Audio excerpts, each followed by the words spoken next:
समझना चाहिए शाहरुख खान जैसे गद्दारों को। अगर रहमान जैसे खिलाड़ी भारत में खेलने आएंगे तो एयरफोर्स से बाहर कदम नहीं रख पाएंगे, हम दावे के साथ कह रहे हैं।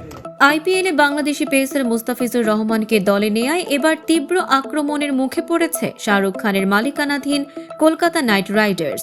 এই ইস্যুকে কেন্দ্র করে বলিউড সুপারস্টার শাহরুখ খানকে প্রকাশ্যে বেঈমান আখ্যা দিয়েছেন উত্তরপ্রদেশের বিজেপি নেতা ও সাবেক সাংসদ সঙ্গীত সোম।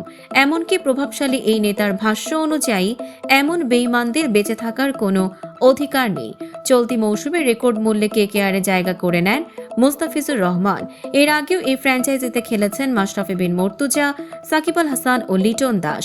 তবে তখন তেমন বিতর্ক না হলেও বর্তমান রাজনৈতিক প্রেক্ষাপটে বিষয়টি নতুন মাত্রা পেয়েছে। বাংলাদেশে হিন্দুদের ওপর নির্যাতনের অভিযোগ তুলে ধরে সাংবাদিকদের সঙ্গে আলাপে সঙ্গীত সোম দাবি করেন শাহরুখ খান দেশবিরোধী কাজ করছেন। একদিকে বাংলাদেশে হিন্দুরা মার খাচ্ছে, আর একদিকে আইপিএলে মুস্তাফিজুর রহমানদের মোটা টাকায় কেনা হচ্ছে। ওই বেঈমান অভিনেতা 9 কোটি টাকা দিয়ে বাংলাদেশি ক্রিকেটার কিনেছে। এদেশে বেঈমানদের বেঁচে থাকার কোনো অধিকার নেই।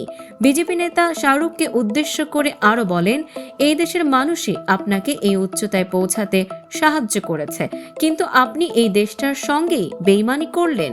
একই সঙ্গে সঙ্গীত সোমের হুঁশিয়ারি, মোস্তাফিজের মতো ক্রিকেটাররা বিমানবন্দরের বাইরে বেরোতে পারবেন না।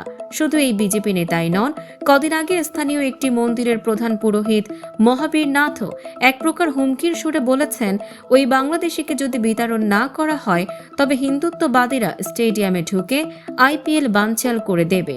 তবে নাম না প্রকাশ করার শর্তে ভারতীয় ক্রিকেট বোর্ড কর্মকর্তা নিশ্চিত করেছেন, আইপিএলে ঠিকই খেলবেন বাংলাদেশি তারকা।